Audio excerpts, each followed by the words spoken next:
আসসালামু আলাইকুম। আজকে আমি শিং মাছ দিয়ে পালং শাক দিয়ে একটা মজাদার টক ঝাল একটা ঝোল রান্না করব। তো আমি সেই রেসিপিটাই নিয়ে আসছি। তো আমি প্রথমে লবণ দিয়ে ভালোভাবে শিং মাছগুলো পরিষ্কার করে নিচ্ছি।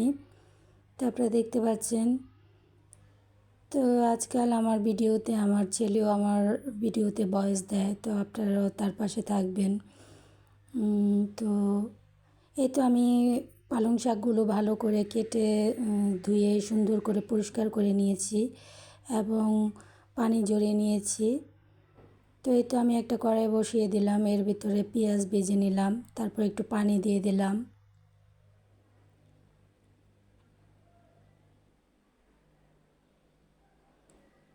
তো দিয়ে দিলাম একটু ব্লেন্ডার করা আদা বাটা 2 চামচের মতো, দিয়ে দিলাম লবণ,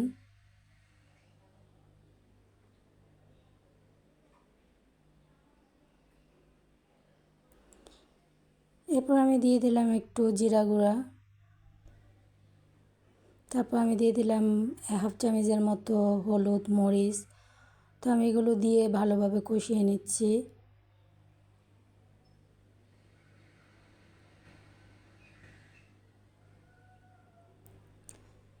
তো আমার শিং মাছগুলো সুন্দর করে পিস পিস করে কেটে নিয়েছিলাম। তো আমি এই তো শিং মাছগুলো কেটে তারপর দিয়ে দিলাম, কষিয়ে নিচ্ছি।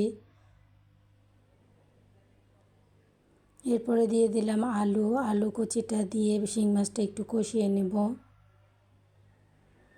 আলুটা একদম পাতলা পাতলা করে কেটে নিয়েছিলাম। তো আমি এগুলো দিয়ে ভালোভাবে নেড়ে চেড়ে কষিয়ে তারপর আমি এটাকে ভালোভাবে কষাতে দিব একটু পানি দিয়ে, আলুটা সেদ্ধ হওয়া পর্যন্ত।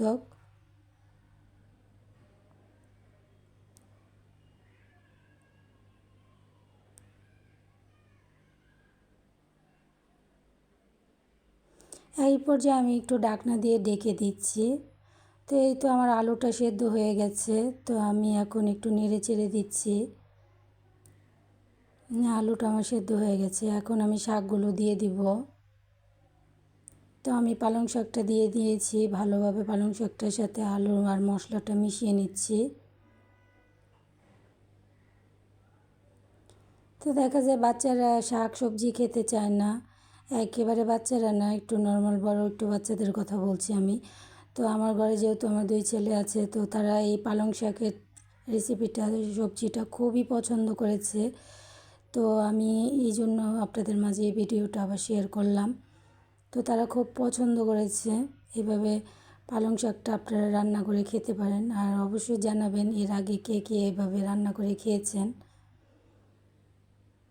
এখন আমি সেদ্ধ হওয়ার জন্য আমি একটু শাকটাকে ডেকে দেব।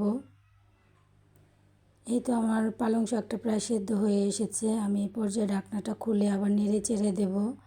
তো আমি একটু টক করার জন্য একটু জলপাই 2-3টে জলপাই আমি একটু কেটে দিয়েছি।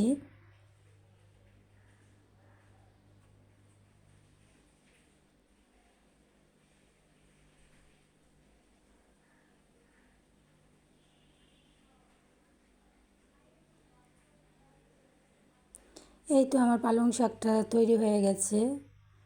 ভালো লাগলে অবশ্যই একটা লাইক করবেন। আল্লাহ হাফেজ।